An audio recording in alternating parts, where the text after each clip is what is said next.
Hola, hola, bendiciones en este viernes, que Dios te bendiga. La parábola que hoy encontramos en el Evangelio de Lucas, en los capítulos 16, es una parábola que hay que, atender a matizar lo que la enseñanza que tiene, porque nos podríamos confundir. La parábola, de hecho, habla sobre un administrador, sobre un mal administrador, que había venido derrochando, que estaba tal vez utilizando los bienes de su patrón para beneficio propio, y bueno, empiezan a acusarle y demás, y empezamos al tema de que ya el administrador, iba a ser despedido por el dueño en este caso, o de su patrón, aquel para quien trabajaba. Ante esta circunstancia, este administrador dice que empieza a pensar porque dice, o sea, ya estoy muy viejo para dar la tierra, me da mucha vergüenza andar pidiendo limón, entonces, ¿qué voy a hacer?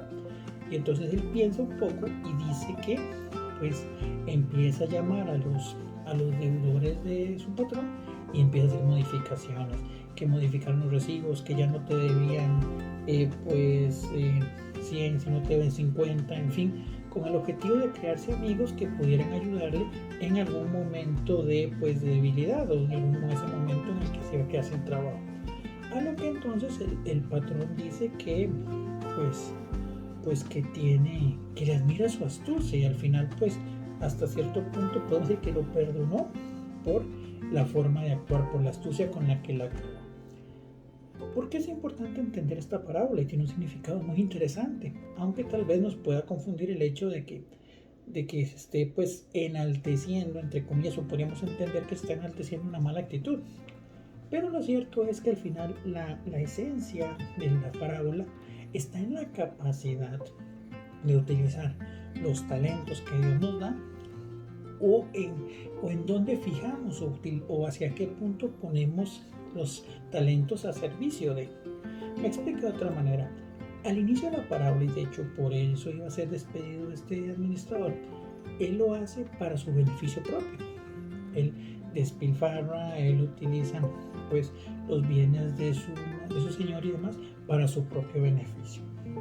Así nosotros muchas veces podemos tomar nuestros talentos, los talentos que Dios nos da, para beneficiar a nosotros mismos, o para no pensar en los demás. Que reitero, obviamente si Dios te da un talento y sobre ese talento tienes que ganarte la vida, sobre ese talento tienes que vas construyendo tu futuro y demás, está bien. Pero también es importante entender que la vocación de la persona y todo lo que la persona también está en función de servir a los demás.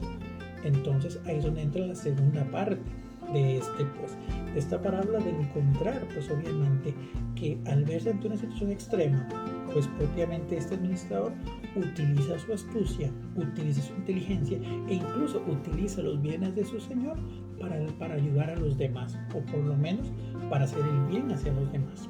Y al final es donde entra la reflexión de esta parábola y de este día. Tienes muchos talentos, Dios te ha brindado muchísimas cosas buenas que ofrecer, y entonces ahí es donde entra la pregunta de cómo los estás utilizando. Al final entendamos algo: todo aquello que tenemos es por una gracia de Dios. Dios nos lo da, Dios nos permite desarrollar muchos talentos, muchas capacidades y demás. Entonces, cómo utilizamos cada uno de ellos es lo que posiblemente nos puede abrir puertas o nos puede cerrar puertas, y lo más importante, nos puede abrir la puerta de la vida eterna, la puerta de la salvación.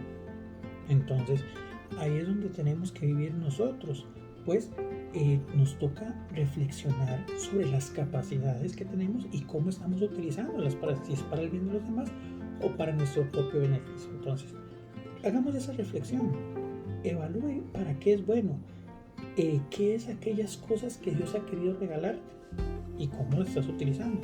No vaya a ser que te pase como la parábola de los talentos, donde el Señor tome cuenta tuyo y te diga, al menos te di tanto y no lo pusiste a trabajar. No seas holgazán, no seas ocioso. Todos tenemos algo que ofrecer. A veces lo que pasa es que nos quedamos o queremos vivir en una mediocridad, o nos cuesta, o nos da miedo tomar riesgos. Pero hoy el Señor nos dice: sé valiente, anímate, te necesito. ¿Para qué? Para que juntos construyamos el reino de Dios. Entonces, valoremos nuestros talentos y pongámoslos a trabajar. Bendiciones.